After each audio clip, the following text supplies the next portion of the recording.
Vimos que as vias elas podem ser divididas em hipoglicemiantes e hiperglicemiantes.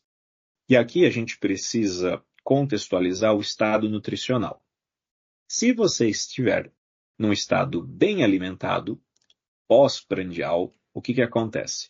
Você fez a digestão, você absorveu grande quantidade de glicose na sua corrente sanguínea te deixa num estado temporariamente hiperglicêmico. Como consequência dessa hiperglicemia, suas células beta-pancreáticas percebem e começam a liberar o hormônio insulina. O aumento da sinalização da insulina vai ativar as vias que são hipoglicemiantes e, consequentemente, a gente vai aumentar o consumo de moléculas de glicose. Quais são as vias que são vias hipoglicemiantes? Então, nós já chamamos a atenção para a glicólise aeróbica e para a glicólise anaeróbica. Tem mais duas que entram nesse caminho, que é a via das pentoses e a glicogênese, a síntese do glicogênio. Por outro lado, quando você está num estado pré-prandial, que é o estado de jejum, você tem uma baixa oferta de moléculas de glicose. Você não comeu nada, não tem nada sendo digerido, não tem nada indo para o sangue. E essas moléculas de glicose, pouco a pouco, estão sendo consumidas pelas suas células, consequentemente, você entra num estado de hipoglicemia. Em hipoglicemia, seu pâncreas percebe e começa a secretar agora o hormônio glucagon. O glucagon, diferentemente da insulina, ele vai ativar vias que são vias hiperglicemiantes, para aumentar a oferta de moléculas de glicose no sangue, até porque alguns tecidos são muito dependentes de glicose, como é o caso do tecido nervoso. Quais são as vias bioquímicas hiperglicemiantes? Então, nós temos a gliconeogênese e a glicogenólise. Glicogenólise é a quebra do glicogênio, enquanto que a gliconeogênese é a produção de novas moléculas de glicose a partir de substratos não glicídicos. A gliconeogênese, ela parece ser o caminho contrário da glicose, até porque elas compartilham muitas das mesmas enzimas. Repare que muitas das reações representadas, elas têm flechas bidirecionais, porque o que vai deslocar o equilíbrio da reação de um sentido para o outro é justamente a oferta de substratos. Porém, algumas reações não. Algumas reações elas são de sentido único. Então, não dá para a gente dizer que a gliconeogênese ela é simplesmente o caminho contrário da glicólise. Não é exatamente o caminho contrário, porque as enzimas que participam dos processos, embora muitas sejam compartilhadas, nem todas são as mesmas. Então, vamos trazer algumas definições. Quando a gente fala da gliconeogênese, nós estamos falando da síntese endógena de glicose a partir de substratos não glicídicos. O que são esses substratos não glicídicos? São substratos e podem não ser carboidratos. Aminoácidos podem ter a sua cadeia carbônica utilizada no processo, por exemplo. O lactato pode ser um outro que vai participar desse processo. O glicerol, mais um.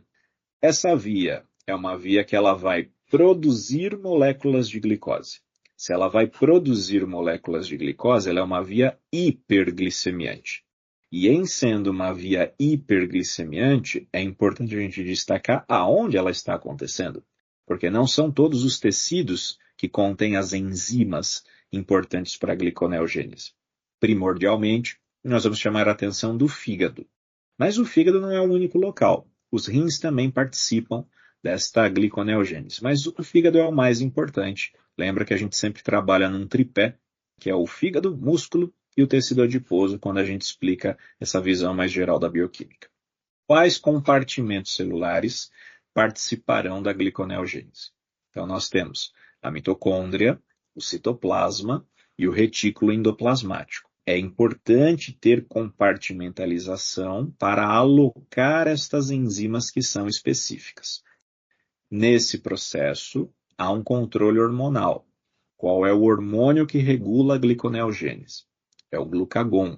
Lembra que toda via hiperglicemiante é estimulada pelo glucagon, enquanto que uma via hipoglicemiante é estimulada pela insulina. Então, embora a glicólise e a gliconeogênese, elas compartilham reações, são inclusive as mesmas enzimas. A gente não pode dizer que uma é o inverso da outra, porque algumas dessas reações são irreversíveis e catalisadas por enzimas específicas, certo? Para destaque, vejamos aqui. Todas as enzimas que estão coloridas são enzimas específicas de uma ou da outra via. E as que estão representadas em tons de cinza são compartilhadas. Nós já vimos que para a glicólise, a hexoquinase, a fosfofrutoquinase e a piruvatoquinase eram enzimas importantes que eram pontos de regulação. Na gliconeogênese, a gente está fazendo o caminho contrário. A gente está indo aqui de baixo para cima. E, consequentemente, para algumas reações específicas, a gente vai ter enzimas que são particulares. Vamos entender o que está acontecendo. Lá na mitocôndria, nós vamos ter que contornar um problema. Qual é esse problema? Aquela barreira energética que acontecia na transformação do fosfenolpiruvato em piruvato ao final da via glicolítica é uma etapa limitante para fazer o caminho reverso. Então, eu vou ter que usar de algum artifício. Eu vou ter que fazer algum contorno. E esse contorno ele vai envolver o seguinte. Aqui nós vamos ter duas enzimas para fazer o serviço de uma. Enquanto que, na degradação, o fosfenolpiruvato era transformado em piruvato em uma reação só, para fazer o caminho contrário, eu vou ter que fazer em duas etapas. Primeira etapa, eu vou ter que transformar o piruvato em oxaloacetato. Essa enzima é a piruvato carboxilase. Ela é uma enzima presente na mitocôndria. Esse oxaloacetato, ele vai ser jogado para o citoplasma, só que não diretamente, porque o oxaloacetato não sai da matriz mitocondrial com facilidade. Então aqui nós vamos resumir o processo. O oxaloacetato, ele é transformado em malato. O malato pode ser jogado para o citossol, e no citossol o malato é transformado de volta em oxaloacetato. Então, o que importa para nós é ter o oxaloacetato no citossol da célula. Então, esse processo, ele não é um processo imediato. A gente tem a participação aí de algumas enzimas no processo, duas delas nós vamos chamar a atenção. Piruvato carboxilase é a que converte o piruvato em oxaloacetato. Esse oxaloacetato agora precisa estar no citoplasma. E a gente viu que ele não sai da matriz mitocondrial diretamente. Ele tem que ser transformado em malato, o malato pode ser jogado para fora para o citossol e depois o malato é convertido em oxaloacetato novamente. Agora, o oxaloacetato no citossol, pela ação da enzima fosfenolpiruvato carboxicinase, ele pode ser transformado em fosfenolpiruvato. Nós contornamos a barreira energética de voltar o processo. Uma vez isso tendo sido realizado, todas as enzimas da via glicolítica serão as mesmas na gliconeogênese até a gente chegar aqui em frutose 1,6-bisfosfato. Eu vou usando as mesmas enzimas no caminho reverso, até certo ponto. Qual é esse até certo ponto? Quando a gente chega na frutose 1,6-bisfosfato.